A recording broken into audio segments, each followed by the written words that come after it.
में स्वागत है।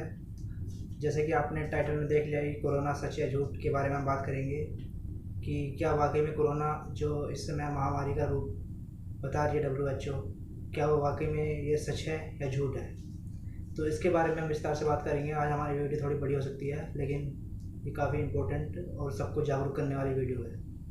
तो सबसे पहले बात करते हैं कि कोरोना क्या ये नया वायरस है या ये पहले से ही था। वाकई में सच्ची बोलें, सच कहें तो ये वायरस कोई नया वायरस नहीं है। बस ये हो सकता है इसको ढूंढा गया हो, इस समय सर्च किया हो गया और इस समय पाया गया हो। लेकिन ये जैसा कि हम जानते हैं, बैक्टीरिया वायरस लाखों साल पुराने, यानी कि इंसानों से पहले भी वो थे यहाँ पे और है।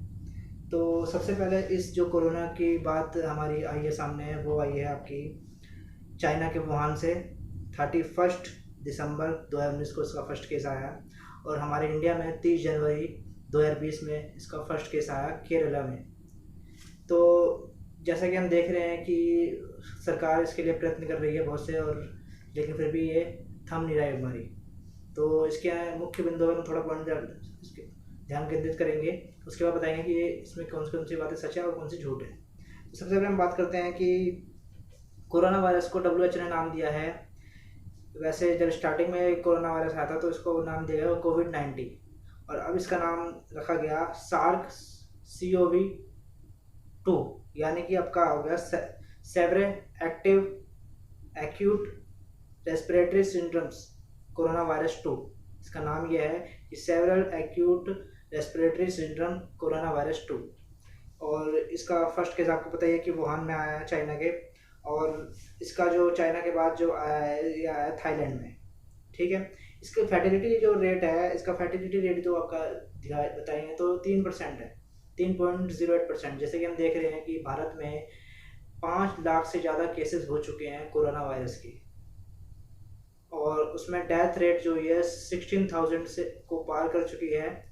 लेकिन जो इसमें सुधार हुए हैं वो 3 लाख से ज़्यादा लोग ठीक हो चुके हैं इस कोरोना वायरस से। ठीक है। तो सबसे पहले इसमें बात करते हैं कि ये WHO ने इसको पैंडेमिक, यानी कि इसको महामारी का नाम क्यों रूप दिया गया। इसके अंदर बहुत बड़ी बात हो सकती है, लेकिन मैं उसके ऊपर थोड़ा ज़्यादा बात नहीं करूँगा।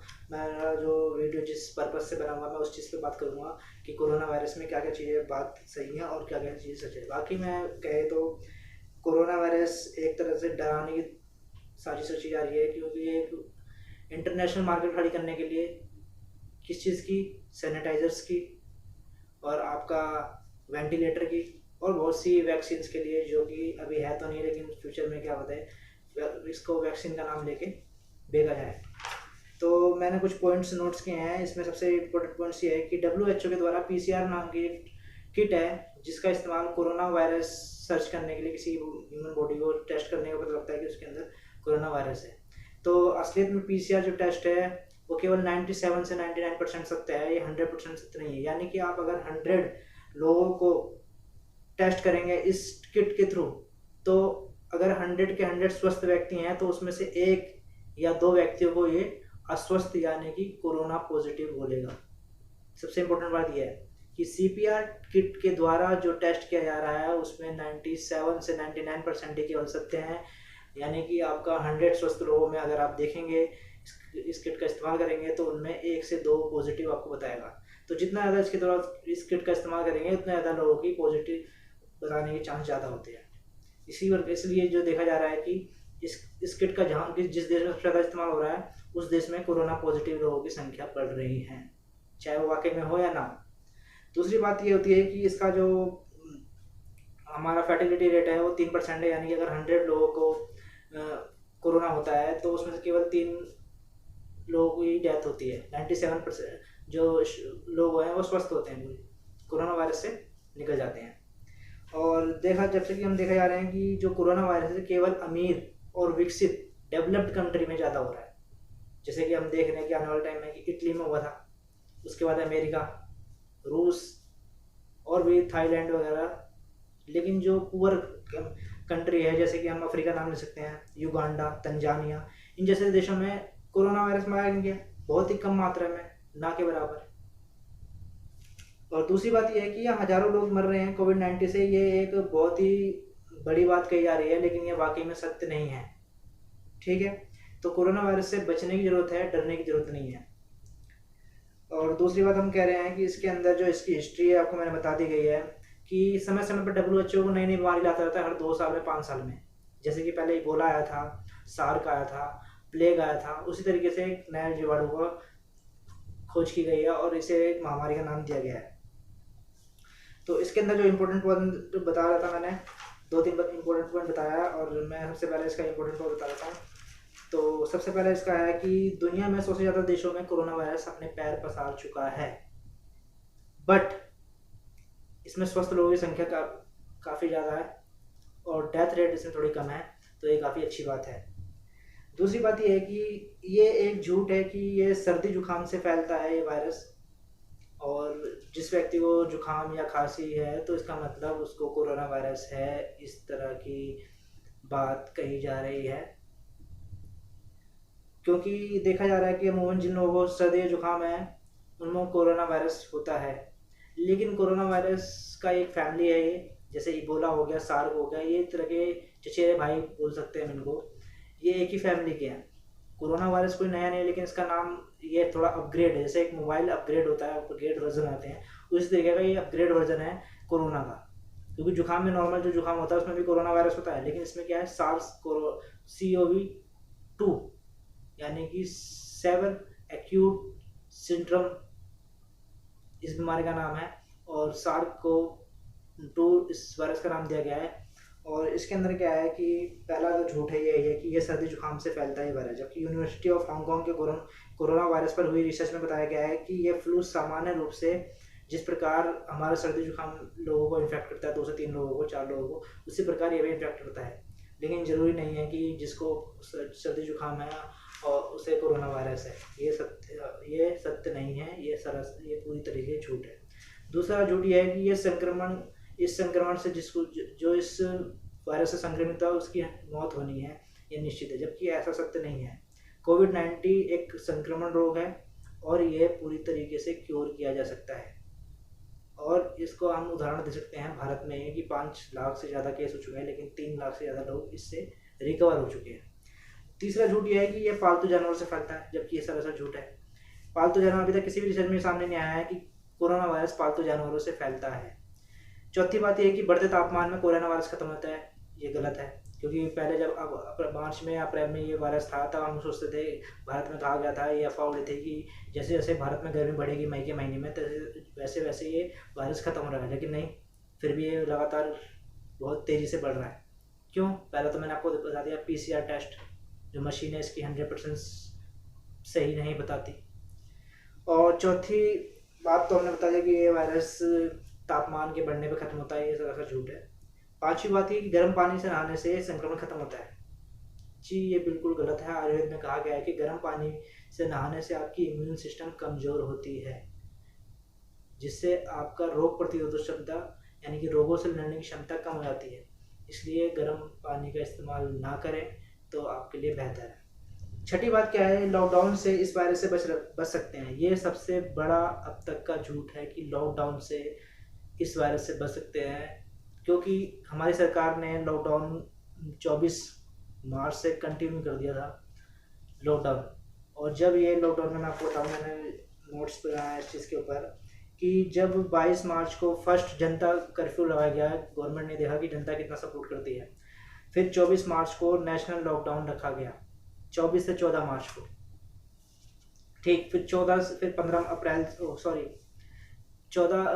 मार्च से 14 अप्रैल तक, और फिर 15 अप्रैल से 3 मई तक, और फिर 4 मई से 17 मई, और 18 मई से 31 मई तक, और फिर 1 जून से 30 जून तक, और आगे भी 1 महीना ये और बढ़ सकता है जहाँ तक ये देखा जा रहा है, क्योंकि 31 जुलाई तक गवर्नमेंट ने कहा है कि स्कूल खुलेंगे। तो इसमें जो सबसे इम्पोर्टेंट पॉइंट हमने बता दिया आपको कि 19 मई तक ये केस था 1 लाख। 19 मई तक लॉकडाउन तब भी था, लेकिन फिर भी केस 1 लाख हुआ। आपका 3 जून तक ये केस हुए हैं दुगने, यानी कि 2 लाख। और फिर आप देख रहे हैं कि जून के महीने में ही ये केस 2 लाख से 5 लाख को कैसे पार कर चुका। तो ये सत्य होता है कि लॉकडाउन से ये वायरस ख़त्म नहीं हो सकता और ना ही इससे हम बच सकते हैं और ना ही तापमान के बढ़ने से हम बच सकते हैं। साथ ही बात ये होती है कि जैसे कि हम आजकल इस्तेमाल कर रहे हैं, बहुत ही फेमस हो गया है, एक तरह का स्टाइल हो गया है कि हम अपनी जेबों में सैनिटाइज़र का इस्तेमाल खूब कर रहे हैं। सैनिटाइज़र में 80 से 90% अल्कोहल होता है, जो कि हमारी बॉडी के लिए हानिकारक है, लेकिन फिर भी लोग इसका इस्तेमाल कर रहे हैं। क्योंकि अगर हम सैनिटाइज़र का इस्तेमाल कर रहे हैं तो इससे अच्छा तो वो लोग हैं जो शराब पीते हैं या अल्कोहल पीते हैं, उनके में तो ब्लड में ही अल्कोहल होगा, तो फिर ऐसा तो उनमें कोरोना वायरस फैलने की चांस नहीं होनी चाहिए। लेकिन ये सरासर झूठ है, अल्कोहल का इस्तेमाल नहीं करना चाहिए, ना पीने के रूप में और ना आदत। लेकिन अगर आप सैनिटाइज़र का इस्तेमाल करना चाहते हैं तो नॉर्मली बैक्टीरिया और वायरस के लिए तो आप सबसे अच्छा मैं आपको इससे बताऊंगा अपनी नेक्स्ट वीडियो में कि आप कोरोना वायरस से कैसे बच सकते हैं। और आपका 8वीं पॉइंट ये है कि यदि आपके पड़ोसी को कोरोना वायरस हो रखा है तो 100% चांस है कि आपको भी हो सकता है। ये भी एक झूठ है। जब तक आप किसी तरीके से फिजिकल एक्टिविटी में उसके साथ भागीदार नहीं होते तब तक आपको कोरोना वायरस नहीं हो सकता। और जो 9वीं पॉइंट है ये है कि आप हर किसी व्यक्ति को N95 मास्क को लगाना चाहिए, इससे आप कोरोना वायरस से बच सकते हैं। बल्कि ये सरासर झूठ है। N95 मास्क केवल उन व्यक्तियों को पहनने की जरूरत है जो कोरोना मरीजों की देखभाल कर रहे हैं, जो अस्पतालों में है। बाकी किसी भी स्वस्थ व्यक्ति को N95 मास्क लगाने की जरूरत नहीं है। लेकिन हाँ, अपने बचाव के लिए आप नॉर्मल मास्क लगा सकते हैं, केवल धूल मिट्टी से बचने के लिए। और 10वीं और इम्पोर्टेंट बात यह है कि नाक में ब्लीच लगाने से कोरोना वायरस से बचा सकता है, जबकि ऐसा नहीं है। क्लोरीन जैसे कीटनाशक सॉल्वेंट्स जिसमें 75% एथेनॉल और पैरासिटिक एसिड और क्लोरोफार्म होता है, असल में कोरोना वायरस की सतह पर ख़त्म कर सकते हैं शरीर की त्वचा के लिए, जबकि ये बहुत ही हानिकारक ये केमिकल है। तो मैं आपसे ये कहना चाहता हूँ कि कोरोना वायरस से डरिए नहीं, बचिए। इसमें मैं कुछ पॉइंट्स ऐड करता हूँ कि आप 5 पॉइंट ऐसे हैं जो कोरोना वायरस से आप बच सकते हैं। पहला, इस वायरस से बचने के लिए आपको डरने की जरूरत नहीं। डरने से आपकी जो इम्यून सिस्टम है वो कमज़ोर होती है, जिससे आपको ये वायरस से ज़्यादा खतरा हो सकता है। दूसरा पॉइंट क्या है, इसमें संक्रमित मरीज की मौत केवल 4%, यानी कि केवल 4% या उससे भी कम है। मैंने जैसे कि आपको पहले बता चुका हूँ कि अगर 100 लोगों को ये कोरोना वायरस होता है तो उसमें से केवल 2 या 3 लोग ही मरते हैं। और वैसे भी अगर मैं बताऊँ आपको सच्चाई में, तो केवल जो लोगों को कोरोना वायरस हो रखा है, इफेक्ट कर रखा है, वो केवल अस्पताल में ही मरते हैं। क्यों? क्योंकि वहाँ पे उनको फ्रेश एयर, सेकंड उनको इम्यून सिस्टम के लिए उनको सनलाइट नहीं मिलती, तीसरा उनको विटामिन सी, क्योंकि इम्यून सिस्टम को इम्प्रूव करने के लिए विटामिन सी, योगासन और कुछ आयुर्वेदिक दवाइयों का इस्तेमाल कर सकते हैं। और आप योगा से जुड़ के और अपने प्राणायाम के द्वारा आप अपने इम्यून सिस्टम को बूस्ट कर सकते हैं। जैसे कि मैंने पिछली वीडियो में आप देख सकते हैं हमारे कि इम्यून सिस्टम को बढ़ाने के लिए कौन कौन से आसन हमारे लिए इम्पोर्टेंट है। तो मेरा जो इस वीडियो को बनाने का मेरा मकसद ये था कि आपको ये इस चीज़ से रूबरू कराया जाए कि कोरोना वायरस से किसी को भी डरने की ज़रूरत नहीं है।